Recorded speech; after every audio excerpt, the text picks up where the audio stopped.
достар, біз бүгін гречка жасайтын боламыз. Картошка қосылған гречка. Міне майды мен құйып қойдым. Енді біз мына жерде мен пияз, картошка, пиязды міне бір дәу пиязды турап қойдым. Тұз керек болады. Одан соң томат және бізде дәмдеуіштерім де бар, соларды қосатын боламын соңғы жағында. Міне бізде гречка. Су қосып жіберсеңіздер де болады. Кішкене су қосқан дұрыс, қайнаған су қосқан тіптен дұрыс болады. Кет достар. Достар, мен мұнда пиязды шамалы қызарғанша қуырдым. Одан кейін картошканы салдым. 10-12 шақты картошка жарайды.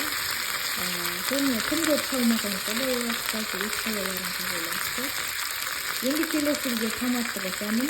Мен мына жерде қызарды, одан кейін мен тұз қостым, бір ас қасықтай. Енді гречканы қосатын боламыз. Және де дәмдеуіштердің бәрін, үйде бар дәмдеуіштің бәрін салып, енді қақпағын жауып піскенше қоятын боламыз. Сәлден соң пісіп дайын болады. Айтпақшы достар, мен осылай үстіне су қойып қойдым. Енді оның қақпағын жауып, піскенін, жақсылап піскенін күтетін боламыз. Достар, бізде осындай гречка шықты. Түрі қатты не болмаса да, дәмі өте күшті достар. Ас болсын.